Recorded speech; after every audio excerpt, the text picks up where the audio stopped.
Sairam students, કેમ છો બધાય? મજામાં હશો? હવે આજે આપણે મેથ્સનું અતિ મહત્વનું ચેપ્ટર છે દ્વિચલ સુરેખ સમીકરણ યુગ્મ, જે ત્રીજું ચેપ્ટર છે. આ ચેપ્ટર કરવાનું છે. હવે આ ચેપ્ટર છે એ મહત્વનું શું કામ છે? કારણ કે આ ચેપ્ટર છે એ બોર્ડ એક્ઝામમાં બધા સેક્શનમાં આના પ્રશ્ન આવી શકે છે. સેક્શન એ 1 માર્કનો હોય છે, તેમાં આના પ્રશ્ન આવે છે. સેક્શન બી જે 2 માર્કનો પ્રશ્ન છે, તેમાં આ ચેપ્ટરના પ્રશ્ન આવે છે. સેક્શન સી જે 3 માર્કનો હોય છે, તેમાં આ ચેપ્ટરના પ્રશ્ન હોય છે. એટલે બધા સેક્શનમાં આ ચેપ્ટરના પ્રશ્ન આવે છે. અને આ ચેપ્ટર છે એ 8 માર્કનું પૂછવામાં આવે છે. જો કે માર્ચ 2020માં જે હમણાં પેપર લેવાનું બોર્ડનું, તેમાં આ ચેપ્ટરમાંથી 1 માર્કના 2 પ્રશ્ન, એક 2 માર્કનો પ્રશ્ન અને સેક્શન સી માં એક 3 માર્કનો કુલ પ્રશ્ન, એમ કુલ 7 માર્કનું આ પેપરમાંથી પૂછવામાં આવેલું. એટલે આ ચેપ્ટરના બધા જ પ્રકારના દાખલા છે એ બહુ મહત્વના હોય છે, એટલે ખાસ ધ્યાન આપજો. એટલે આપણે ચેપ્ટર સ્ટાર્ટ કરવા જઈ રહ્યા છીએ. ત્રીજું ચેપ્ટર દ્વિચલ સુરેખ સમીકરણ યુગ્મ.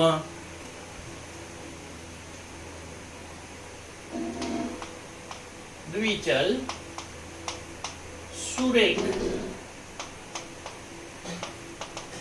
સમીકરણ યુગ્મ. હવે આ ચેપ્ટર છે તેના આપણે ગુણભાર લખી નાખી, એટલે કે માર્ક્સ લખી નાખી. તો સૌથી પહેલા સેક્શન એ, જેમાં 1 માર્કના 2 પ્રશ્નો પૂછવામાં આવેલા. એના પછી સેક્શન બી જે 2 માર્કનો હોય છે, એમાં 2 માર્કનો એક પ્રશ્ન. ત્યારબાદ સેક્શન સી, અને સેક્શન સી માં 3 માર્કનો એક પ્રશ્ન. એમ કુલ આ ચેપ્ટરમાંથી 3, 4, 5, 6 અને 7 માર્કનું પૂછવામાં આવેલું. આ જે માર્ક ભાર, આ જે ગુણભાર છે તે માર્ચ 2020 આ જે નવો સિલેબસ છે તેનું આ સૌથી પહેલું પેપર હતું. આ જે પહેલું પેપર હતું તેમાં આ ચેપ્ટરમાંથી 7 માર્કના પ્રશ્નો પૂછવામાં આવેલા હતા. હવે આ ચેપ્ટરમાં આપણે શરૂઆતમાં જે આપણું રજિસ્ટર બનાવવાનું છે, તે રજિસ્ટરમાં અમુક થિયરી લખવાની છે, જે શરૂઆતના ભાગમાં લખવાની હોય છે. થિયરી આધારિત કેટલાક પ્રશ્નો પણ પૂછી શકે છે, જે 1 માર્કના પ્રશ્નમાં આવી શકે છે. એટલે આ બધું રજિસ્ટરમાં નોંધી લેજો. તો સૌથી પહેલા સ્ટાર્ટ કરતા પહેલા આપણને આ ચેપ્ટર શું છે તેની માહિતી હોવી બહુ જરૂરી છે. કેમ કે આ ચેપ્ટરનું નામ છે દ્વિચલ સુરેખ સમીકરણ યુગ્મ. હવે આનો મતલબ શું થાય? આ ચેપ્ટર છે દ્વિચલ સુરેખ સમીકરણ યુગ્મ. તેના વિશે તમે થોડી ઘણી માહિતી 9મા ધોરણમાં મેળવી ચૂક્યા છો, અને 9મા ધોરણમાં એને લગતા ગ્રાફ પણ તમે દોરેલા હશે. તો દ્વિચલ સુરેખ સમીકરણ યુગ્મ, આનો મતલબ શું થાય? હવે સમીકરણ યુગ્મ સમજતા પહેલા આપણે સમજવાનું છે દ્વિચલ સુરેખ સમીકરણ. હવે દ્વિચલ સુરેખ સમીકરણનો મતલબ શું થાય? હવે અહીંયા સૌથી પહેલા શબ્દ જોઈ દ્વિચલ. દ્વિચલની અંદર જે સમીકરણમાં 2 ચલ આવતા હોય, જેમ કે એક ચલ x હોય અને બીજો ચલ y હોય, તો આવા 2 ચલ આવતા હોય તે સમીકરણ છે એ દ્વિચલ સમીકરણ કહેવાય. એના પછી બીજો શબ્દ છે સુરેખ. સુરેખનો મતલબ શું થાય? જેમ કે x + y + 3 = 0. આ એક સમીકરણ છે, આ દ્વિચલ સુરેખ સમીકરણ કહેવાય. તેવી રીતના 3x + 5y - 7 = 0. આ દ્વિચલ સુરેખ સમીકરણ છે. સુરેખનો મતલબ આપણે સમજવાનો છે. સુરેખનો મતલબ જે ચલ આપેલા છે, અહીં ચલ તરીકે x અને y આવેલા હોય છે, જે ચલ આવેલા છે એ ચલની ઘાતાંક હંમેશા 1 હોવી જોઈએ. અહીંયા x ની 1 ઘાત છે, અહીંયા y ની 1 ઘાત છે. માત્ર ચલ જ જોવાના છે અને ચલની ઘાતાંક 1 હોવી જોઈએ. જો ચલની ઘાતાંક 1 હશે તો આ છે એ સુરેખ સમીકરણ કહેવાય. એટલે x ની 1 ઘાત, y ની 1 ઘાત, x અને y અહીં ચલ તરીકે છે. તેવી રીતના a અને b પણ હોઈ શકે, જેમ કે 3a - 5b + 9 = 0. આ પણ દ્વિચલ સુરેખ સમીકરણ છે. અહીં ચલ તરીકે a અને b છે. અહીંયા અંગ્રેજીના કોઈ પણ કેરેક્ટર ચલ તરીકે આવી શકે છે. મોટે ભાગે x અને y લેવામાં આવે છે. તો x અને y જે ચલ છે એની ઘાતાંક 1 હોવી જોઈએ. આ એક ઘાતાંક હોય અને તમે યાદ કરી લ્યો 9મા ધોરણમાં આના ગ્રાફ. જો આની ઘાતાંક 1 હશે અને આનો ગ્રાફ દોરશું તો આનો ગ્રાફ છે એક સીધી રેખા મળશે જેને સુરેખા કહેવાય. આ સુરેખા મળતી હોવાથી આવા સમીકરણોને સુરેખ સમીકરણો કહેવાય. દ્વિચલ સુરેખ સમીકરણો. હવે સુરેખ સમીકરણ એક ચલમાં પણ આવી શકે પણ બે ચલ આવેલા હોય એટલે આ સમીકરણ છે એને દ્વિચલ સુરેખ સમીકરણો કહેવાય. એમાં ચલની એક જ ઘાત હશે.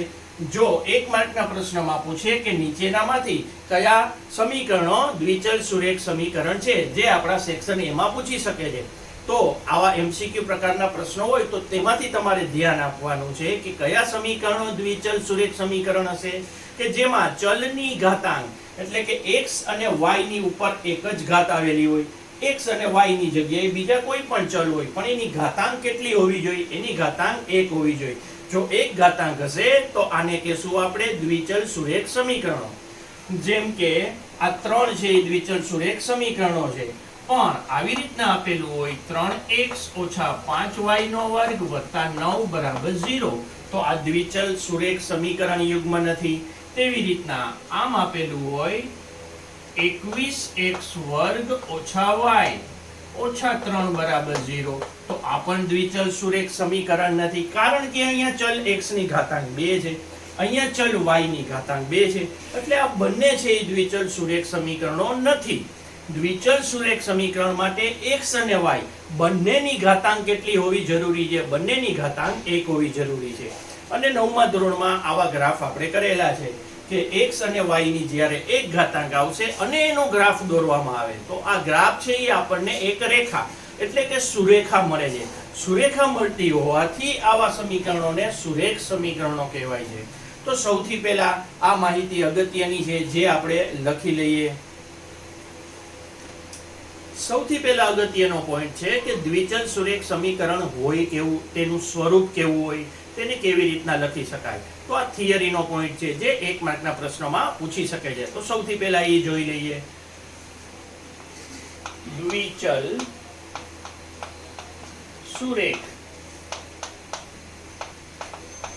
સમીકરણનું વ્યાપક સ્વરૂપ. એને વ્યાપક સ્વરૂપમાં કેવી રીતના લખવામાં આવે છે? ax + by + c = 0. અને આપણે વ્યાપક સ્વરૂપમાં લખ્યું છે. અહીંયા a b અને c આ જે 3 a b અને c આપેલા છે તેની જગ્યાએ કોઈ પણ વાસ્તવિક સંખ્યા હોઈ શકે એટલે abc belongs to r. r નો મતલબ છે વાસ્તવિક સંખ્યા ગણ. અહીં a b અને c તરીકે કોઈ પણ વાસ્તવિક સંખ્યા એટલે કે અપૂર્ણાંક સંખ્યા પણ આવી શકે 1/2 x + b. b તરીકે આપણે અસમય સંખ્યા પણ હોઈ શકે જેમ કે વર્ગમૂળ 3y. અને c a b અને c કોઈ પણ ધન અથવા ઋણ કોઈ પણ કિંમત હોઈ શકે -5 = 0. તો આ દ્વિચલ સુરેખ સમીકરણ થાય. અહીંયા a તરીકે 1/2 છે, a બરાબર 1/2 છે, b એટલે બીજી સંખ્યા વર્ગમૂળ 3 છે અને c એટલે એ ત્રીજી સંખ્યા -5 છે. અહીંયા abc ને કહેવામાં આવે છે સહગુણક. ચલના સહગુણક કહેવામાં આવે છે અને ચલના જે સહગુણક છે એ સહગુણક તરીકે કોઈ પણ વાસ્તવિક સંખ્યા જેને આપણે વાસ્તવિક સંખ્યા ગણ r કહી છીએ તેમાંથી કોઈ પણ વાસ્તવિક સંખ્યા આવી શકે છે. આવી રીતના પણ હોઈ શકે છે. a બરાબર જો 5 હોય તો 5x, b બરાબર 12 હોય તો 12y અને c બરાબર -1. તો અહીંયા આ દ્વિચલ સુરેખ સમીકરણ બનશે. અહીંયા a બરાબર કેટલા છે? જે x ની આગળ સંખ્યા આવેલી છે, જે x ની આગળ સંખ્યા આવેલી છે તેને a કહેવાય છે. અહીંયા a બરાબર 5 છે. જે y ની આગળ સંખ્યા આવેલી છે તેને આપણે b કહેશું અને b બરાબર કેટલા છે? 12. અને જે x અને y સિવાયનું પદ હોય જેમાં માત્ર સંખ્યા આવેલી હોય, જેમાં x અને y જેવા ચલ ન હોય તેવું ત્રીજું પદ છે તેને આપણે c કહેશું. તો a b અને c ઈ ચલ નથી, યાદ રાખજો. ચલ તરીકે અહીંયા માત્ર x અને y છે. x અને y ની આગળ જે સંખ્યા આવેલી હોય તે x અને y એટલે કે ચલના સહગુણકો કહેવાય. ઈ સહગુણકો તરીકે કોઈ પણ વાસ્તવિક સંખ્યા હોઈ શકે છે. આ એના ઉદાહરણો છે. અહીંયા x નો સહગુણક છે એ છે, y નો સહગુણક b છે, અને અચળ પદ એટલે કે x અને y સિવાયનું પદ જેમાં ચલ આવેલા ન હોય, તે પદ અચળ પદ c કહેવાય છે. એના બરાબર -1 છે. તો સૌથી પહેલા આ સ્વરૂપ વિશે જાણકારી હોવી જરૂરી છે. abc belongs to r આ એનું વ્યાપક સ્વરૂપ છે. એના પછી દ્વિચલ સુરેખ સમીકરણ બને તે માટે અગત્યની શરત છે. આ ઇમ્પોર્ટન્ટ છે, યાદ રાખજો. આ 1 માર્કના પ્રશ્નમાં પૂછી શકે છે. અગત્યની શરત છે a² + b² બરાબર નથી 0. આનો મતલબ શું થાય? આનો મતલબ થશે કે અહીં a અને b બંને એકી સાથે શૂન્ય ન હોય. આ અગત્યની શરત છે. 1 માર્કના પ્રશ્નમાં પૂછે કે આ દ્વિચલ સુરેખ સમીકરણ યુગ્મ બને તે માટે સહગુણો માટે કઈ શરત છે? સહગુણકોની શરત છે કે a અને b બંને એકી સાથે શૂન્ય ન હોવા જોઈએ. જેમ કે દાખલા તરીકે 2x + 0y - 3 બરાબર 0. આ દ્વિચલ સુરેખ સમીકરણ યુગ્મ છે. આ a છે, અહીં b બરાબર 0 છે, અહીં c બરાબર -3 છે. તો જ્યારે b 0 છે ત્યારે a 0 નથી. બે એકી સાથે 0 ન હોવા જોઈએ. ધારો કે a બરાબર 0 હોય અને b બરાબર 0 ન હોય તો પણ દ્વિચલ સુરેખ સમીકરણ યુગ્મ બને. અહીંયા a બરાબર 0 છે, b બરાબર 5 છે, 0 નથી. a અને b બંને એકી સાથે 0 નથી તો આ પણ દ્વિચલ સુરેખ સમીકરણ યુગ્મ છે. અને 2x + 3y + 5 બરાબર 0 આ પણ દ્વિચલ સુરેખ સમીકરણ યુગ્મ છે. અહીંયા a 0 નથી, b 0 નથી. a અને b 0 ન હોય તો દ્વિચલ સુરેખ સમીકરણ હોય જ. પણ 0 હોય ત્યારે યાદ રાખવાનો પોઈન્ટ એ છે કે જ્યારે a 0 હોય ત્યારે b 0 ન હોવું જોઈએ, અને જ્યારે b 0 હોય ત્યારે a 0 ન હોવું જોઈએ. અને અચળ પદ 0 હોય, જેમ કે અહીં અચળ પદ 0 છે, તો પણ આ દ્વિચલ સુરેખ સમીકરણ બને. 2x + 3y બરાબર 0 આ દ્વિચલ સુરેખ સમીકરણ બનશે. એટલે આમાં અગત્યનો પોઈન્ટ શીખવાનો ઈ છે કે જ્યારે a 0 હોય ત્યારે b 0 ન હોવું જોઈએ, b 0 હોય ત્યારે a 0 ન હોવું જોઈએ. હવે આ સમીકરણ છે એને આપણે કઈ રીતે લખી શકીએ? આ સમીકરણ છે તેને આવી રીતના પણ લખાય. 2x 0 × y એટલે 0 થઈ જાય, -3 બરાબર 0. હવે અહીં તમને થશે કે આમાં બીજો ચલ y તો છે નહીં, છતાં દ્વિચલ સુરેખ સમીકરણ કઈ રીતે? તો આને મારે દ્વિચલ સુરેખ સમીકરણના પ્રમાણિત સ્વરૂપમાં લખવું હોય તો અહીંયા 0y લખી અને લખી શકાય. એટલે આ દ્વિચલ સુરેખ સમીકરણો છે. આ પણ દ્વિચલ સુરેખ સમીકરણ છે, આ પણ દ્વિચલ સુરેખ, આ બધા છે દ્વિચલ સુરેખ સમીકરણ છે. પણ જો સપોઝ a અને b બંને એકી સાથે 0 હોય, મતલબ a પણ 0 હોય અને b પણ 0 હોય એવું સમીકરણ હોય તો શું થાય? જેમ કે 0x + 0y + 1 બરાબર 0. હવે a અને b બંને એકી સાથે 0 હોય તો 0 × x 0 થઈ જાય, 0 × y 0 થઈ જાય, +1 બરાબર 0. 0 + 0 + 1 એટલે કે 1 બરાબર 0. 1 બરાબર 0 આવ્યું, મેથ્સનું ખૂન થઈ ગયું. 1 બરાબર 0 આવું શક્ય નથી. માટે a અને b બંને એકી સાથે 0 ન હોય અને દ્વિચલ સુરેખ સમીકરણ બને તે માટે સૌથી અગત્યની શરત છે કે a અને b બંને એકી સાથે 0 ન હોવા જોઈએ. અને આ એના ઉદાહરણ છે. તો આટલા પોઈન્ટ છે અહીંથી અહીંયા સુધીના, એ રજિસ્ટરમાં નોંધી લેજો. હવે દ્વિચલ સુરેખ સમીકરણ યુગ્મ છે તેનું વ્યાપક સ્વરૂપ હમણાં જોયું આપણે. વ્યાપક સ્વરૂપ ax + by + c બરાબર 0 આ એનું વ્યાપક સ્વરૂપ છે. હવે એનું પ્રમાણિત સ્વરૂપ પણ છે. આ પ્રમાણિત સ્વરૂપ, હવે પ્રમાણિત સ્વરૂપ કેને કહેવાય? દ્વિચલ સુરેખ સમીકરણ છે એમાં બે ચલ હોય છે. બે ચલ હોય છે x અને y. એ સિવાય a b c તરીકે કોઈ પણ સંખ્યા હોય છે. તો અહીં પ્રમાણિત સ્વરૂપનો મતલબ થાય કે એને આપણે લખતી વખતે પહેલા હંમેશા x વાળું પદ લખવું જોઈએ, એના પછી બીજો ચલ જો y આપેલો હોય તો y વાળું પદ લખવું જોઈએ, અને ત્રીજું પદ એટલે કે અચળ પદ લખવું જોઈએ, અને પછી બરાબર અને 0 આટલી માહિતી લખવામાં આવે તો તેને પ્રમાણિત સ્વરૂપ કહેવાય. દાખલા તરીકે 2x - 3y + 5 આ દ્વિચલ સુરેખ સમીકરણ તો છે જ, પણ આને પ્રમાણિત સ્વરૂપમાં લખેલું નથી. પ્રમાણિત સ્વરૂપમાં લખવું હોય તો પહેલા x વાળું પદ હોવું જોઈએ, એના પછી y વાળું પદ હોવું જોઈએ, અને 5 છે એ પણ સાથે હોવું જોઈએ, એટલે એને ડાબી બાજુ લઈ લ્યો. +5 છે એ -5 થશે. એટલે પહેલા x વાળું પદ, પછી y વાળું પદ, પછી અચળ પદ જેમાં x અને y નથી, માત્ર સંખ્યા હોય છે તો આ અચળ પદ છે, અને પછી બરાબર અને 0. આને પ્રમાણિત સ્વરૂપ કહેવામાં આવે છે. વ્યાપક સ્વરૂપમાં આપણે પ્રમાણિત સ્વરૂપમાં જ લખેલું છે. પહેલા x વાળું પદ, પછી y વાળું પદ, પછી અચળ પદ, પછી બરાબર 0. ઘણીવાર 1 માર્કના પ્રશ્નમાં પૂછાય છે અને બોર્ડમાં આવેલો પ્રશ્ન છે કે પ્રમાણિત સ્વરૂપમાં લખો. જેમ કે દાખલા તરીકે બોર્ડનો જ ક્વેશ્ચન લઈ લઈએ આપણે.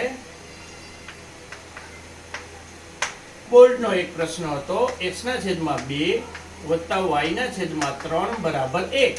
આને પ્રમાણિત સ્વરૂપમાં લખો. આને પ્રમાણિત સ્વરૂપમાં લખવાનું છે. આ દ્વિચલ સુરેખ સમીકરણ તો છે જ, પણ આને પ્રમાણિત સ્વરૂપમાં કેવી રીતના લખશું? તો પહેલા x વાળું પદ, પછી y વાળું પદ, પછી અચળ પદ. તો સૌથી પહેલા આનું સાદું રૂપ આપી દઈએ. સાદું રૂપ આપતી વખતે આપણે લસા લેશું. આ બેનો ગુણાકાર 3 × 2 નો ગુણાકાર થશે 6, અને ક્રોસ ગુણાકાર કરશું 3 × x એટલે 3x, 2 × y એટલે 2y, વચ્ચે પ્લસની સાઈન છે એટલે વચ્ચે પ્લસ આવશે. બરાબરની જમણી બાજુ 1 છે. હવે 6 છે એને બરાબરની ઓલી બાજુ 3x + 2y બરાબર 6 × 1 એટલે 6 થશે. આ પ્રમાણિત સ્વરૂપ નથી, કારણ કે અચળ પદ છે એ બરાબરની જમણી બાજુ છે. બધા પદ બરાબરની ડાબી બાજુ હોવા જોઈએ. પહેલા x વાળું પદ, પછી 2y, આ y વાળું પદ, અને 6 ને આ બાજુ આવવા દેશું તો -6 બરાબર 0. 6 આ બાજુ આવશે એટલે અહીંયા કંઈ નહીં રહે, એટલે અહીંયા આપણે લખી નાખવાનું છે 0. તો x, પછી y, અને પછી અચળ પદ, પછી બરાબર અને 0. આ થઈ ગયું એનું પ્રમાણિત સ્વરૂપ. તો ક્યારેક આવા ઈઝી 1 માર્કના પ્રશ્નો પણ પૂછવામાં આવે છે પરીક્ષામાં, અને ઘણા વિદ્યાર્થી મિત્રોને પ્રમાણિત સ્વરૂપ વિશે જાણકારી જ નથી હોતી. તો આ સૌથી ઈઝી પ્રશ્ન છે, છતાં પણ તેનો જવાબ તે આપી શકતા નથી. તો ખાસ યાદ રાખજો કે પ્રમાણિત સ્વરૂપ કેને કહેવાય? પહેલા x વાળું પદ, પછી y વાળું પદ, પછી અચળ પદ, પછી બરાબર અને 0. જો આવી રીતના આપેલું હોય તો આ પ્રમાણિત સ્વરૂપ નથી. બીજું એક ઉદાહરણ દ્વારા સમજી લઈ. જેમ કે x - 1 = 0. આ પણ દ્વિચલ સુરેખ સમીકરણ તરીકે આપણે લખવું હોય તો આમાં x નો સહગુણક 1 છે એટલે 1x. આમાં y વાળું પદ નથી, એનો મતલબ y નો સહગુણક શું હશે? 0. 0 × y શું થઈ જશે? 0, એટલે એ પદ હાજર નહીં હોય. અને -1 તરીકે અચળ પદ છે. તો હવે આ પ્રમાણિત સ્વરૂપ થઈ ગયું. પહેલા x વાળું પદ લખવાનું છે, પછી y વાળું પદ લખવાનું છે, પછી અચળ પદ લખવાનું છે, અને પછી બરાબર 0. તો આ સમીકરણ છે એનું પ્રમાણિત સ્વરૂપ. જો મારે દ્વિચલ સુરેખ લખવું હોય, જો મારે દ્વિચલ સુરેખ સમીકરણ તરીકે આને લખવું હોય પ્રમાણિત સ્વરૂપમાં, તો આ રીતે લખી શકાય. તો આ અગત્યના પોઈન્ટ છે જે રજિસ્ટરમાં લખી લેજો. હવે આપણું જે ચેપ્ટર છે એનું નામ છે દ્વિચલ સુરેખ સમીકરણ યુગ્મ. ચેપ્ટરનું નામ દ્વિચલ સુરેખ સમીકરણ નથી આપેલું. દ્વિચલ સુરેખ સમીકરણ એટલે એક જ સમીકરણ. યુગ્મનો મતલબ બે સમીકરણોની જોડી હોય એના માટે શબ્દ વપરાય છે યુગ્મ. એટલે કે દ્વિચલ સુરેખ સમીકરણ આપેલું સમીકરણ ax + dy + c = 0. આ થઈ ગયું દ્વિચલ સુરેખ સમીકરણ. પણ આના જેવું જોડીમાં બીજું સમીકરણ હોય ax + by + c, આ બીજું સમીકરણ. તો આ જોડી બને. અને આ બંને તો એક જ સરખા લાગે છે આપણને, તો બંને અલગ અલગ છે તે દર્શાવવા માટે પહેલું સમીકરણ છે તેમાં x નો સહગુણક છે એને a1 કહી દો, y નો સહગુણક છે એને b1 કહી દો, અચળ પદ છે એને c1. તેવી રીતના બીજું સમીકરણ છે એમાં x નો સહગુણક a2, y નો સહગુણક b2 અને અચળ પદ c2. તો હવે આપણે જોઈ શકીએ છીએ કે આ બંને અલગ અલગ સમીકરણો છે અને આ બંને સમીકરણો છે એને સમીકરણ યુગ્મ કહેવાય. અને તેના માટેની શરત પણ આપણે જાણી છે, હમણાં જ આપણે શરત કરી કે a² + b² બંને એકી સાથે 0 ન હોય. પહેલા સમીકરણમાં a અને b જે x અને y ના સહગુણક છે તેના વર્ગનો સરવાળો 0 ન હોવો જોઈએ.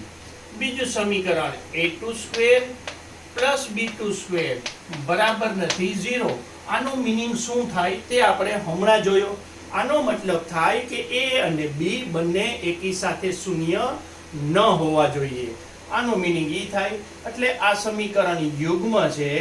આ સમીકરણ યુગ્મ બને તે માટે અગત્યની શરત છે કે a² + b² બરાબર 0 ન હોવું જોઈએ અને બીજું a² + b² બરાબર 0 ન હોવું જોઈએ. તો આ અગત્યની શરત છે. અહીં a1 b1 c1 a2 b2 c2 belongs to R છે, મતલબ સહગુણક તરીકે કોઈ પણ વાસ્તવિક સંખ્યાઓ હોઈ શકે છે. એટલે આ થઈ ગયું સમીકરણ યુગ્મ. હવે યુગ્મની જરૂર શું પડે? દ્વિચલ સુરેખ સમીકરણ નામ રાખ્યું હોત તો ચાલત, પણ યુગ્મની જરૂર ક્યાં પડે? અહીં બે ચલ આવેલા હોય છે x અને y. જ્યારે કોઈ પણ સમીકરણ આપણે સોલ્વ કરવા હોય અને બે ચલ આપેલા હોય તો હંમેશા તે સોલ્વ કરવા માટે બે સમીકરણની જરૂર પડે.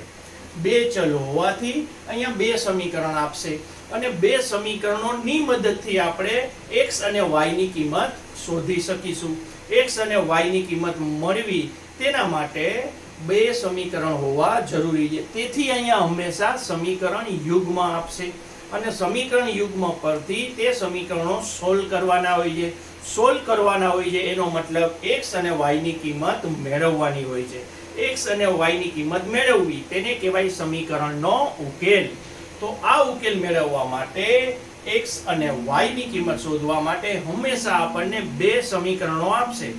તેથી તેને સમીકરણો યુગ્મ કહેવામાં આવે છે. હવે આ થઈ ગઈ સમીકરણ યુગ્મની વાત. હવે દ્વિચલ સુરેખ સમીકરણ યુગ્મ ઉકેલવા માટે અલગ અલગ રીતો આવેલી છે. તે રીતો આપણે એક પછી એક જોવાની છે. તો એ કઈ કઈ પ્રકારની રીત છે તો એ જોઈ લઈએ. સૌથી પહેલા દ્વિચલ સુરેખ સમીકરણ યુગ્મના ઉકેલની રીતો.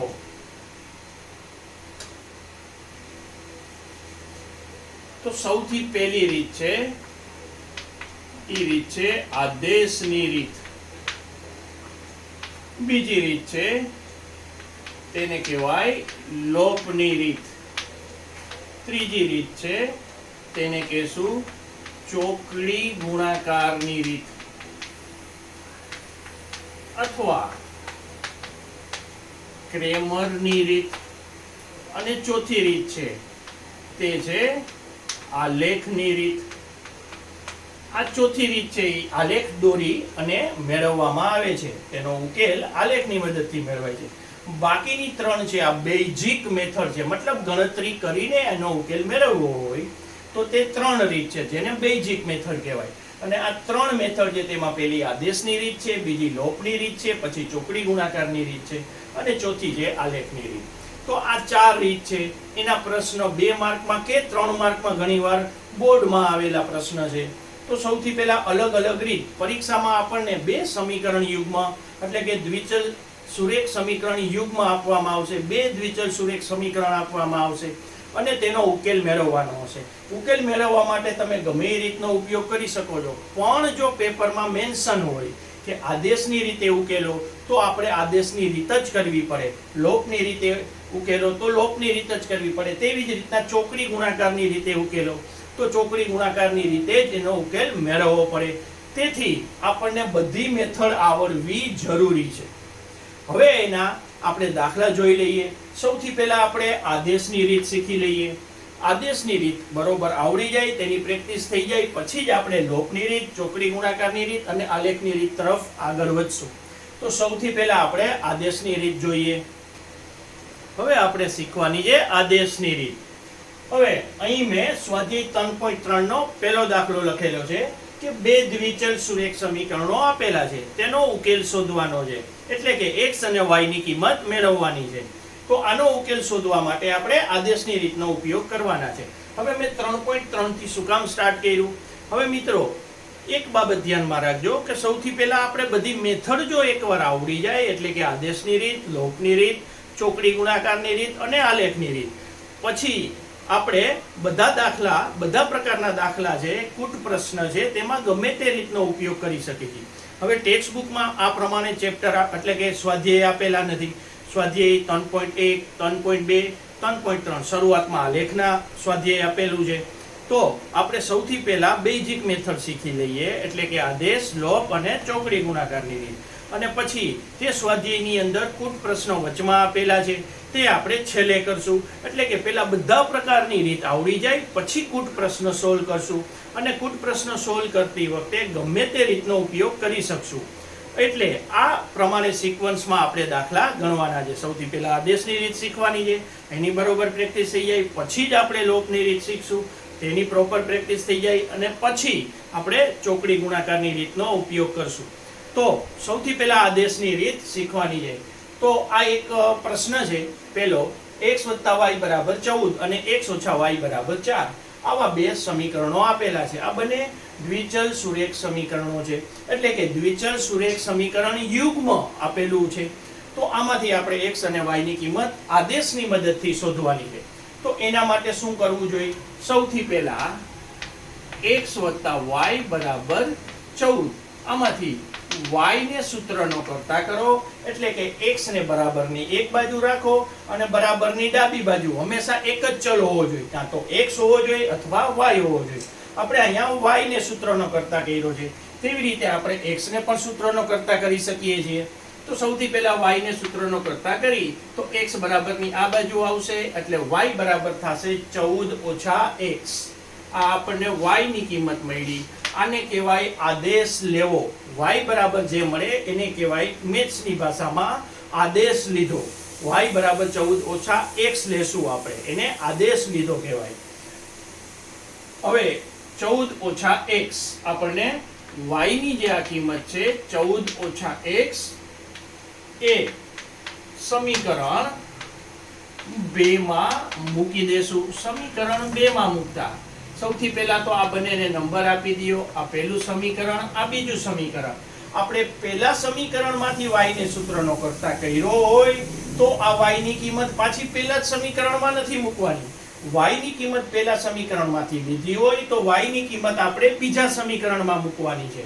અથવા જો હું x ને સૂત્રનો કરતા કરું તો x ની કિંમત જે પહેલા સમીકરણમાંથી લીધી હોય તો x ની કિંમત છે એ બીજા સમીકરણમાં જ્યાં x આવેલો છે ત્યાં મૂકવાની હોય છે. આપણે અહીંયા y ને સૂત્રનો કરતા કર્યો છે, એટલે સમીકરણ 2 ની અંદર આપણે y ની કિંમત મૂકશું.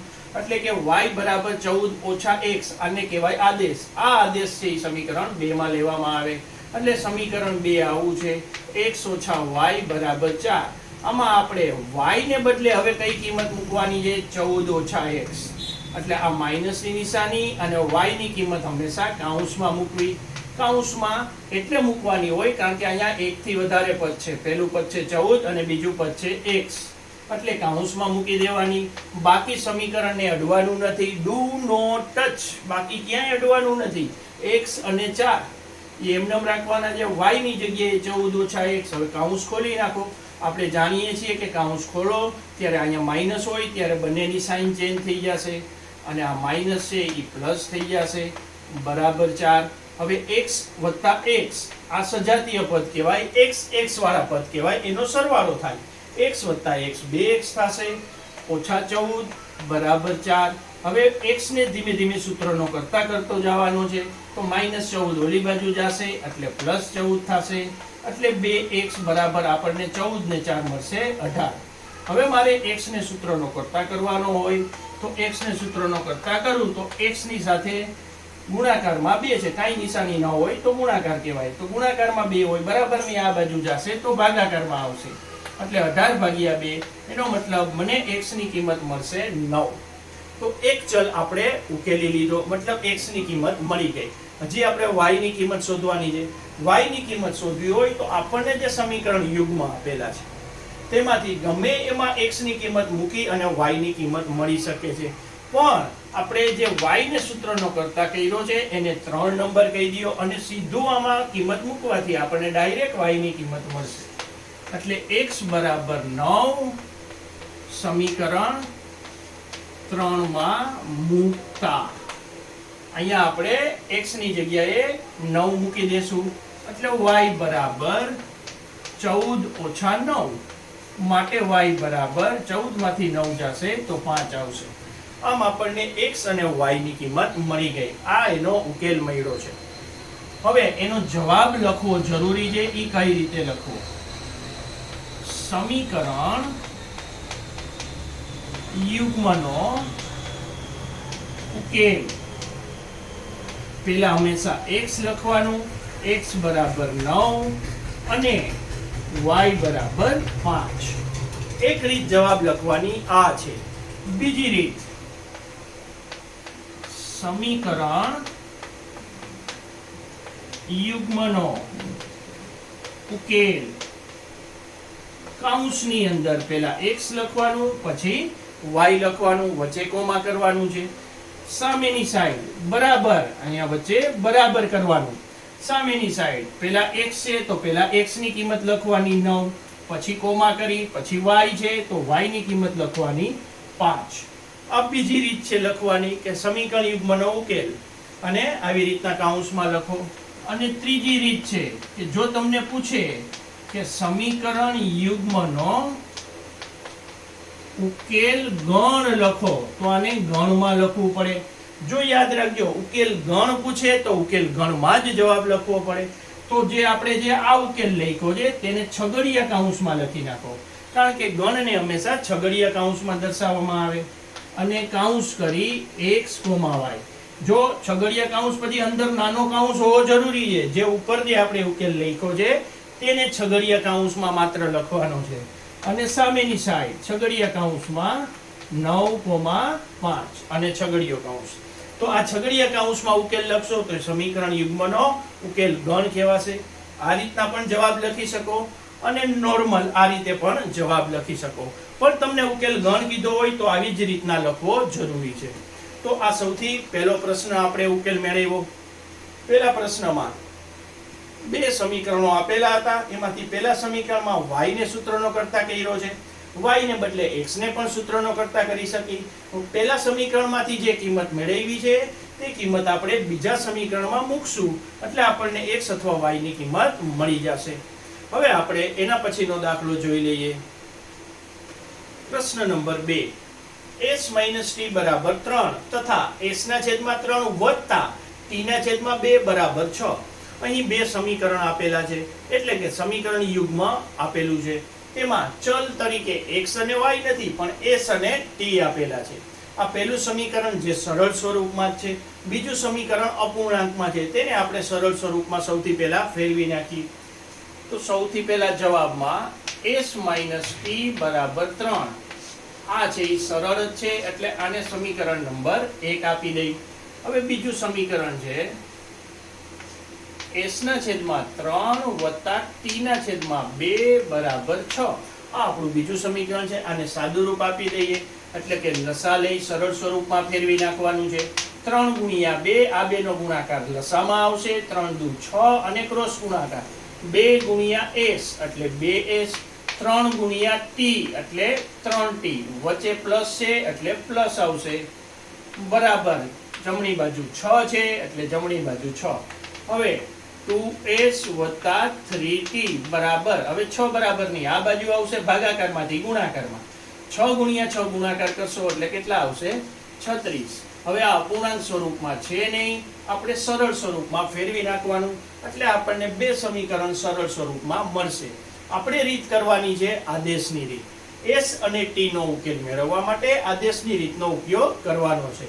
તો સૌથી પહેલા ગમે તે એક સમીકરણમાંથી ગમે તે એક ચલને સૂત્રનો કરતા કરવાનો છે. કાં s ને સૂત્રનો કરતા કરો અથવા t ને. કાં પહેલા સમીકરણમાંથી સૂત્રનો કરતા કરી શકો છો અથવા બીજા સમીકરણમાંથી સૂત્રનો કરતા કરી શકો છો. પણ યાદ રાખજો ઈઝી કયું પડશે? જો અહીંયા s ની આગળ સહગુણક છે 2, અહીંયા t ની આગળ સહગુણક છે 3, તો આ બંનેમાં જે સહગુણક છે તે ચલની આગળ આપેલા છે. ચલની આગળ જો આવા સહગુણક હોય તો આ બંનેમાંથી કોઈ પણને સૂત્રનો કરતા ન કરાય. એનો મતલબ હવે પહેલા સમીકરણ તરફ નજર કરો. s અને t ની આગળ સહગુણક નથી એવું ન કહેવું જોઈએ. હકીકતમાં સહગુણક કેટલો છે? 1. જ્યારે એક સહગુણક હોય આગળ ત્યારે આવા સમીકરણો પસંદ કરવા જોઈએ સૂત્રનો કરતા કરવા માટે. આવા સમીકરણો પસંદ ન કરાય. દાખલો તો થઈ જ જાય પણ જરાક તકલીફ પડે ગણતરી કરવામાં. જ્યારે આને સૂત્રનો કરતા કરવાથી ગણતરી ઈઝી થઈ જાય છે. એટલે આપણે સમીકરણ પહેલું લેશું અને 2 માંથી એકને સૂત્રનો કરતા કરશું. આ પહેલું સમીકરણ લખેલું છે તેમાં હું s ને સૂત્રનો કરતા કરું, t ઓલી બાજુ આવશે, માઈનસ છે કેવું થઈ જશે પ્લસ, અને આને 3 નંબર આપી દઈ. એટલે કે s બરાબર આપણને આદેશ મળ્યો 3 + t. આને કહેવાય આદેશ. s બરાબર 3 + t. આ સમીકરણ છે એ પહેલા સમીકરણમાંથી મેળવેલું છે. હવે આ કિંમત છે પહેલામાંથી મેળવેલું છે તો આ કિંમત કેમાં મૂકશું મિત્રો? આ કિંમત મૂકશું આપણે બીજા સમીકરણમાં. એટલે હવે s બરાબર 3 + t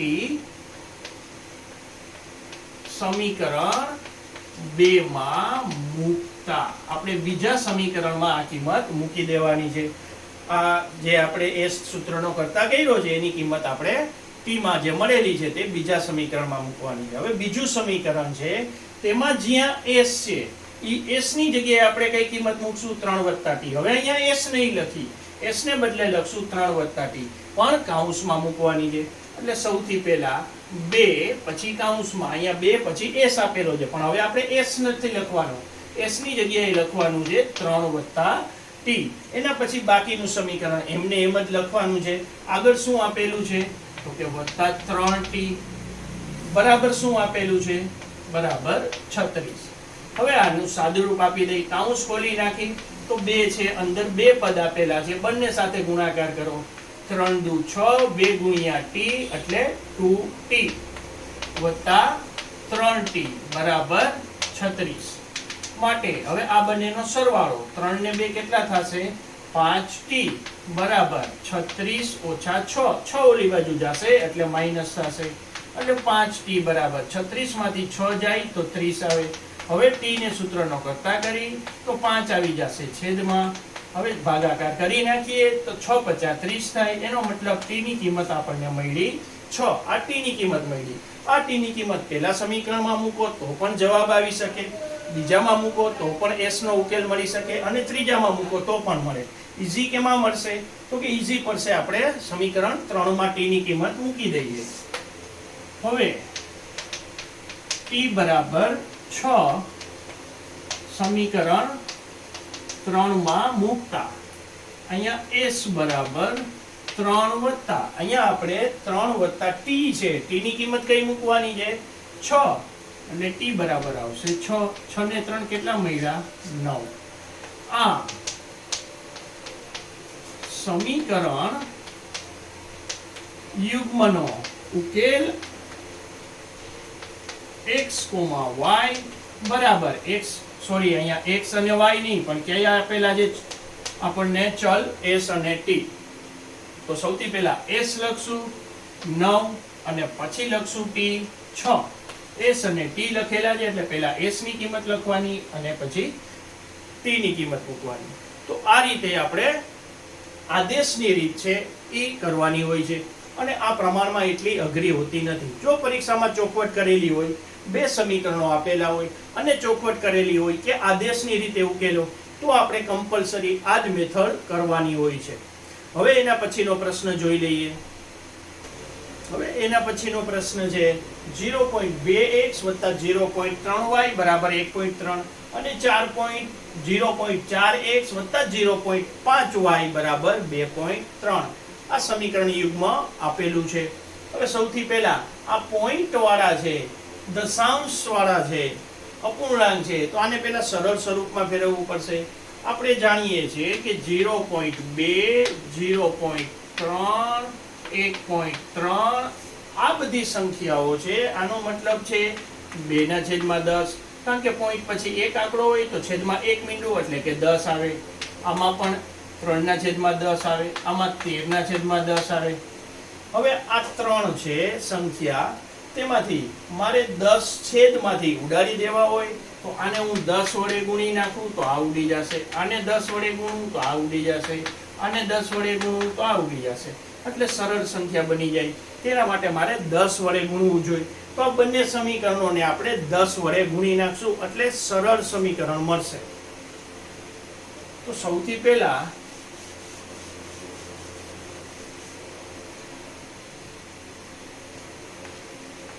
બંને સમીકરણોને 10 વડે ગુણતા, અહીંયા 0.2 છે તો પોઈન્ટ નીકળી જશે, 10 વડે ગુણશું. 0.2 નો મતલબ 2/10, 10 વડે ગુણી એટલે 10 ઉડી જશે એટલે અહીંયા વધશે 2x, અહીંયા વધશે 3y બરાબર 1.3 છે એની જગ્યાએ આવશે 13, કારણ કે પોઈન્ટ નીકળી જશે. 10 વડે ગુણો એટલે પોઈન્ટ ઉડી જાય. આ આપણું સમીકરણ થશે પહેલું. તથા બીજું સમીકરણ 0.4 છે તો 4x થઈ જશે, અને 10 વડે ગુણશું એટલે અહીંયા આવશે 5y, અને 2.3 ને 10 વડે ગુણશું એટલે આવશે 23. આપણા આ બંને સમીકરણો થશે. હવે આમાં આપણે આદેશની રીતે આને ઉકેલ કરવાનો છે. તો સૌથી પહેલા શાંતિથી બંને સમીકરણો જોઈ લેવાના. કેને સૂત્રનો કરવાથી સરળ પડશે તે ધ્યાન આપવાનું છે.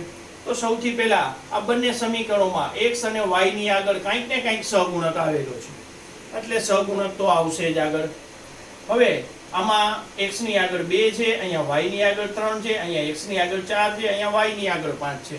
તો સૌથી સરળ કયું લાગે? તો જો હું આ x ને સૂત્રનો કરતા કરું તો એની આગળ 2 આ સંખ્યા છે એ સહેલી છે, એટલે આપણે સૌથી પહેલા પહેલું સમીકરણ લેશું અને એમાં x ને સૂત્રનો કરતા કરશું.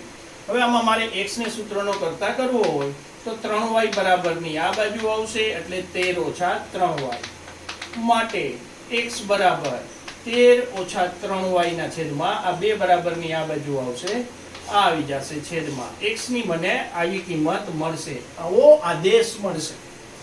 જો અહીંયા અપૂર્ણાંકમાં આવ્યું છે, જ્યારે x ની કે y ની આગળ સહગુણક હોય અને એને સૂત્રનો કરતા કરો તો આવી અપૂર્ણાંકમાં આવે. પણ આ દાખલામાં તો કોઈ છૂટકો જ નથી, કેમ કે ચારે ચાર ચલ છે x અને y, એ બંને બધાની આગળ કંઈક ને કંઈક સહગુણક છે, એટલે કોઈ પણ લેશો તો અપૂર્ણાંક તો આવવાનું જ છે. પણ સૌથી ઈઝી કયું પડે? છેદમાં 2 આવે ને એ સૌથી ઈઝી પડે. જો આમાં y ને સૂત્રનો કરતા કર્યો હોત તો અહીંયા છેદમાં 3 આવત, અહીંયા x ને કર્યો હોત તો 4 આવત, y ને કર્યો હોત તો છેદમાં 5 આવે. છેદમાં 2 આવે એ જરા ઈઝી પડે, એટલે આપણે આમાં પહેલા સમીકરણમાં x ને સૂત્રનો કરતા કર્યો. પહેલા સમીકરણમાં x ને સૂત્રનો કરતા કર્યો છે તો આ કિંમત આપણે હવે કયા સમીકરણમાં મૂકવી જોઈએ? પહેલા સમીકરણમાંથી મેળવેલી કિંમત હંમેશા બીજા સમીકરણમાં મૂકવી જોઈએ. તો ચાલો હવે બીજા સમીકરણમાં કિંમત મૂકી દઈએ. x બરાબર 13 - 3y છેદમાં 2 સમીકરણ 2 માં મૂકતા, સમીકરણ 2 માં મૂકતા, સમીકરણ 2 માં કિંમત મૂકી દઈ. સમીકરણ 2 માં જે જગ્યાએ x આપેલું છે આ છે સમીકરણ 2. સમીકરણ 2 માં જે જગ્યાએ x આપેલું છે એ x ની જગ્યાએ આપણે આ કિંમત મૂકવાની છે, બાકી કાંઈ અડવાનું નથી. એટલે સૌથી પહેલા 4 અને કૌંસની અંદર x ની જગ્યાએ 13 - 3y છેદમાં 2 આ x છે તેની આ કિંમત છે એ મૂકી દેવાની છે, બાકી કાંઈ અડવાનું નથી. વત્તા 5y બરાબર સામે આપેલું છે 23. હવે આનું સાદુરૂપ આ કૌંસની અંદર જે હોય, કૌંસ અને 4 વચ્ચે કાંઈ નિશાની નથી એટલે ગુણાકાર છે, તો આપણે છેદ ઉડી શકે. તો અહીંયા છેદ ઉડાડી દો, 2 દુ 4. હવે 2 છે એ કૌંસની અંદર 2 પદ હોવાથી બંને પદ સાથે ગુણાકાર કરો. 13 × 2 થશે 26 ઓછા 3 × 2 થશે 6 અને સાથે y છે એટલે 6y વત્તા અહીંયા છે 5y. જો આ 2 નો ગુણાકાર 5y સાથે ન થાય કારણ કે આ કૌંસની આગળ 2 આપેલું છે એટલે કૌંસ સુધી જ એનો ગુણાકાર થાય. કૌંસની અંદર જેટલા પદ છે તે પદ સાથે જ 2 નો ગુણાકાર થશે. જ્યારે આ અલગ પદ છે પ્લસ પછીનું જે પદ છે એ અલગ પદ છે, ત્યાં 2 નો ગુણાકાર ન થાય. બરાબર 23. હવે આમાં સજાતીય પદ હોય એનો સરવાળો કે બાદબાકી થશે. સજાતીય પદ એટલે y વાળા પદ વત્તા ઓછા બાદબાકી નિશાની મોટી સંખ્યાની 6y માંથી 5y, 6 માંથી 5y બાદ થશે તો કેટલા y વધશે? 1y વધશે. નિશાની મોટી સંખ્યાની આવે સરવાળા બાદબાકીમાં. હવે y ને બરાબરની ઓલી બાજુ જવા દો અને 23 ને આ બાજુ આવવા દો એટલે 23 માઈનસ થઈ જાય અને માઈનસ y છે એ પ્લસ થઈ જાય. 26 માંથી 23 જાય એટલે 3. આમ આપણને y ની કિંમત મળશે 3. આપણને એક ચલ મળી ગયો છે. હવે બીજો ચલ x શોધવો હોય આપણે તો આ y ની કિંમત છે એ ત્રીજા સમીકરણમાં મૂકી દઈએ એટલે x પણ મળી જશે. હવે y બરાબર 13 ઓછા 3 અને અહીંયા જે y આપેલો છે y ની જગ્યાએ આપણે કેટલા લખવાના છે? y ની જગ્યાએ લખવાના છે 3 અને છેદમાં છે 2.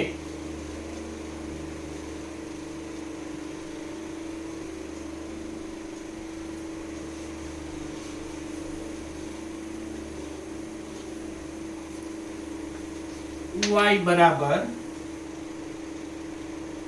3 સમીકરણ 3 માં મૂકતા y ની કિંમત આપણે ત્રીજા સમીકરણમાં મૂકી દઈએ.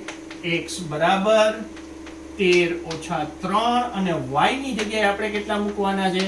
3 છેદમાં શું છે? 2. હવે આનું સાદું રૂપ આપી દઈએ. 13 ઓછા 3 તેરી 9 છેદમાં 2. 13 માંથી 9 જાય એટલે આવશે 4 ભાગ્યા 2. એનો મતલબ x બરાબર આપણને મળશે 2.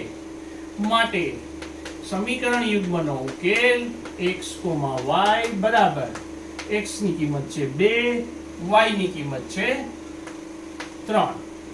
તો આવા અપૂર્ણાંકમાં પણ આવે ત્યારે ગણતરીમાં ખાસ ધ્યાન આપવું જોઈએ. હવે સૌથી પહેલા આ ટાઈપના દાખલા છે એની મેક્સિમમ પ્રેક્ટિસ કરજો તમે, જેથી આપણને આદેશની રીત એકદમ ફોર્મ આવડી જાય. એટલે હજી આવા દાખલા થોડાક જોઈ લઈએ. પ્રશ્ન નંબર 5. વર્ગમૂળ 2x વત્તા વર્ગમૂળ 3y બરાબર 0, વર્ગમૂળ 3x ઓછા વર્ગમૂળ 8y બરાબર 0 આવા બે સમીકરણો આપેલા છે. અહીંયા x ની આગળ સહગુણકથી અસમય સંખ્યા આપેલી છે તો કઈ મૂંઝાવાનું નથી. મેથડ તો ઈ જ આવશે. આપણે જ્યારે આદેશની રીત કરીએ ત્યારે ઈ જ મેથડનો ઉપયોગ કરશું. એટલે કે ગમે તે એક સમીકરણ લેશું, તેમાંથી કાં x ને કાં y ને સૂત્રનો કરતા કરવાનો છે. ઈ કિંમત આપણે બીજા સમીકરણમાં મૂકી એટલે આપણને x અને y ની કિંમત મળશે. સૌથી પહેલા આમાં બંને સમીકરણોને નંબર આપી દઈએ. વર્ગમૂળ 2x વત્તા વર્ગમૂળ 3y બરાબર 0 અને આપણે એક નંબર આપી દઈએ, તથા વર્ગમૂળ 3x ઓછા વર્ગમૂળ 8y બરાબર 0 અને આપણે બે નંબર આપી દઈએ. આ બે સમીકરણ આપણને રકમમાં આપેલા છે. હવે ગમે એક સમીકરણમાં સૂત્રનો કરતા કરીએ. હવે આપણે બીજા સમીકરણમાંથી x ને સૂત્રનો કરતા કરી લઈએ. તો પહેલા સૌથી પહેલા બીજું સમીકરણ લખવાનું. વર્ગમૂળ 3x ઓછા વર્ગમૂળ 8y બરાબર 0. આ બીજું સમીકરણ લખ્યું. તેમાં x ને સૂત્રનો કરતા કરવાનો છે એટલે બાકીના પદ ઓલી બાજુ જવા દો. એટલે કે વર્ગમૂળ 8y ઓલી બાજુ જશે, માઈનસ છે એ કેવું થઈ જશે? પ્લસ. હવે x ને સૂત્રનો કરતા કરું તો વર્ગમૂળ 8 અને વર્ગમૂળ 3 આવી જશે છેદમાં. એટલે x ની કંઈક આવી કિંમત એટલે કે આવો આદેશ મળશે. x બરાબર મળ્યું વર્ગમૂળ 8 ના છેદમાં વર્ગમૂળ 3y. આ કિંમત આપણે બીજા સમીકરણમાંથી મેળવેલી છે. બીજા સમીકરણમાંથી મેળવેલી કિંમત કેમાં મૂકવાની હોય? પહેલા સમીકરણમાં. એટલે x ની આ કિંમત હવે આપણે પહેલા સમીકરણમાં મૂકશું. x બરાબર વર્ગમૂળ 8 છેદમાં વર્ગમૂળ 3y સમીકરણ 1 માં મૂકતા વર્ગમૂળ 2 કૌંસમાં અહીંયા સમીકરણ 1 માં કિંમત મૂકવાની છે x ની. x ની કિંમત છે વર્ગમૂળ 8 ના છેદમાં વર્ગમૂળ 3y. આ કિંમત મૂકવાની છે સમીકરણ 1 માં. x ની જગ્યાએ બાકી કાંઈ અડવાનું નથી. અહીંયા આવશે વર્ગમૂળ 3y બરાબર 0. હવે આનો ગુણાકાર કરી નાખો. અંશનો અંશ સાથે ગુણાકાર, વર્ગમૂળનો વર્ગમૂળ સાથે. વર્ગમૂળ 8 ગુણ્યા વર્ગમૂળ 2, 8 દુ થશે 16 અને વર્ગમૂળમાં છે બંનેની કિંમત એટલે વર્ગમૂળમાં રાખો. એની બાજુમાં છે y અને છેદમાં છે વર્ગમૂળ 3 એટલે આનો ગુણાકાર આપણે અંશમાં કર્યો વત્તા વર્ગમૂળ 3y બરાબર 0. હવે આનું સાદુરૂપ કેમ આપવું? સૌથી પહેલા વર્ગમૂળ 16 ની કિંમત થઈ 16 નું વર્ગમૂળ થશે 4 છેદમાં વર્ગમૂળ 3 વત્તા વર્ગમૂળ 3y બરાબર 0. હવે આનું સાદુરૂપ કેવી રીતના આપશો? દાખલા તરીકે એક સંખ્યા છે 2/3 વત્તા 5. મારે આનું સાદુરૂપ આપવું હોય તો મારે લસા લેવાનો હોય 3, જે છેદમાં છે એ લસા આવે. હવે પહેલી સંખ્યા કઈ લખવી? તો જેના છેદમાં 3 છે એની સાથે 2 નો ગુણાકાર એની સાથે નથી કરવાનો, મતલબ સૌથી પહેલા 2 લખી નાખવાના છે પ્લસ આ બંનેનો ગુણાકાર કરવાનો. 3 ગુણ્યા 5 કેટલા આવે? 15. તો આનું સાદુરૂપ આવી રીતના થાય, જે આપણે પ્રાઇમરીમાં કરી લીધું છે. તેવી જ રીતના આનું સાદુરૂપ કરવું હોય તો વર્ગમૂળ 3 નો વર્ગમૂળ 3 સાથે ગુણાકાર કરવાનો. અને લસામાં શું આવે? અહીંયા કેમ 3 હતું? કારણ કે અહીંયા છેદમાં 3 હતું, એની જગ્યાએ અહીંયા છેદમાં વર્ગમૂળ 3 છે, તો અહીંયા છેદમાં આવશે વર્ગમૂળ 3. 4y છે એ એમનેમ રહેશે પ્લસ વર્ગમૂળ 3 ગુણ્યા વર્ગમૂળ 3, આ બંનેનો ગુણાકાર કર્યો તો 3 ગુણ્યા 5 15. એમાં અહીંયા વર્ગમૂળ 3 ગુણ્યા વર્ગમૂળ 3, વર્ગમૂળ 3 ગુણ્યા વર્ગમૂળ 3 કરો એટલે 3 આવે. હંમેશા યાદ રાખજો વર્ગમૂળ 2 ગુણ્યા વર્ગમૂળ 2 કેટલા થાય? 2. વર્ગમૂળ 5 ગુણ્યા વર્ગમૂળ 5 કેટલા થાય? 5. તેવી જ રીતના વર્ગમૂળ 3 ગુણ્યા વર્ગમૂળ 3 3 આવે. સામે બરાબર 0 છે. હવે વર્ગમૂળ 3 બરાબરની આ બાજુ જશે 0 ગુણ્યા વર્ગમૂળ 3 એટલે આપણને મળશે વર્ગમૂળ 3 ગુણ્યા 0 એટલે 0. માટે 4y વત્તા 3y બરાબર વર્ગમૂળ 3 ગુણ્યા 0 એટલે 0. 4 ને 3 7y બરાબર 0. y ને સૂત્રનો કરતા કરો તો 0 ભાગ્યા 7, 7 છેદમાં આવશે. એનો મતલબ 0 ભાગ્યા કોઈ પણ સંખ્યા હોય જવાબ શું આવશે? 0. y ની કિંમત મળી આપણને 0. હવે y ની આ કિંમત છે એ સમીકરણ 3 માં મૂકી દેવાની. y બરાબર 0 સમીકરણ 3 માં મૂકતા ત્રીજા સમીકરણમાં મૂકી દો. x બરાબર વર્ગમૂળ 8 છેદમાં વર્ગમૂળ 3 ગુણ્યા y છે, y ની જગ્યાએ 0. 0 ગુણ્યા કાંઈ પણ સંખ્યા કરો શું જવાબ આવે? 0. આમ આપણને ઉકેલ મળી ગયો. x અને y બંનેની કિંમત કેટલી આવી? 0. તો આવી વર્ગમૂળ વાળી સંખ્યા જોઈ અને મૂંઝાવાનું નથી. મેથડ તો એ જ કરવાની છે, માત્ર સાદુરૂપ આપવામાં ધ્યાન આપવાનું છે. હવે એક આવો આપણે છેલ્લો દાખલો જોઈ લઈએ. આ દાખલા નંબર 5 છે. પછી ટેક્સ્ટ બુકમાં 3.3 માં ટોટલ 6 દાખલા છે, એમાંથી છઠ્ઠો દાખલો ગણી લઈએ. હવે પ્રશ્ન નંબર 6 જોઈએ. 3x/2 ઓછા 5y/3 બરાબર -2 પહેલું સમીકરણ અને x/3 વત્તા y/2 બરાબર 13/6 આ બીજું સમીકરણ. આ અપૂર્ણાંક છે એટલે સૌથી પહેલા એને સરળ સ્વરૂપમાં ફેરવી નાખીએ. સૌથી પહેલા પહેલું સમીકરણ લખી 3x/2 ઓછા 5y/3 બરાબર -2. હવે આનું સાદુરૂપ આપવું હોય તો આ બંનેનો ગુણાકાર 3 દુ 6 લસા આવશે અને ક્રોસ ગુણાકાર 3 તેરી 9x 5 દુ 10y બરાબર -2. આ બંનેનો ગુણાકાર છેદમાં અને ક્રોસ ગુણાકાર 3 તેરી 9 અને 5 દુ 10. હવે 9x ઓછા 10y બરાબર 6 બરાબરની આ બાજુ આવશે 6 ગુણ્યા 2 એટલે 6 દુ 12. આ આવી જશે આપણું પહેલું સમીકરણ, સમીકરણ નંબર 1. તેવી રીતના આપણે હવે બીજું સમીકરણ સરળ સ્વરૂપમાં ફેરવી નાખી. x/3 પ્લસ y/2 બરાબર 13/6. આમાં પણ લસા આવશે 3 દુ 6 ક્રોસ ગુણાકાર 2 ગુણ્યા x 2x વત્તા 3 ગુણ્યા y 3y બરાબર 13/6. બંનેના છેદમાંથી 6 કેન્સલ એટલે આવશે 2x વત્તા 3y બરાબર 13. આ આપણું સમીકરણ નંબર 2. હવે શાંતિથી બંને સમીકરણો જોવાના છે અને x અથવા y ને સૂત્રનો કરતા કરવાનો છે. તો કેમાં સરળ પડશે? આપણે બીજા સમીકરણમાં x ને સૂત્રનો કરતા કરશું તો એ જરાક દાખલાની ગણતરી ઈઝી થશે, કેમ કે અહીંયા x નો સહગુણક 2 છે. એટલે સૌથી પહેલા 2x + 3y બરાબર 13. આ બીજું સમીકરણ છે. તેમાંથી x ને સૂત્રનો કરતા કરવા માટે સૌથી પહેલા y વાળું પદ જમણી બાજુ, માટે x બરાબર 13 - 3y ના છેદમાં 2. x ની આપણને આ કિંમત મળશે. હવે x ની આ કિંમત કેમાં મૂકવાની છે? x ની આ કિંમત આપણે બીજા સમીકરણમાંથી મેળવી છે, માટે આ કિંમત મૂકવાની છે આપણે સમીકરણ 1 માં. x બરાબર 13 - 3y ના છેદમાં 2. સમીકરણ 1 માં મૂકતા પેલા સમીકરણમાં કિંમત મૂકી દઈ. 9 કૌંસમાં આવશે 13 - 3y છેદમાં 2. આ x ની જગ્યાએ આપણે આ કિંમત મૂકવાની છે જે બીજા સમીકરણમાંથી મેળવી છે. બાકી કાંઈ અડવાનું નથી. -10y બરાબર -12. હવે આનું સાદુરૂપ આપવાનું છે. તો સૌથી પહેલા સાદુરૂપ આપવા માટે આપણે 9 છે એને અંદર ગુણાવી દો. 13 × 9 એટલે 117 ઓછા 9 તેરી 27y છેદમાં છે 2 ઓછા 10y બરાબર -12.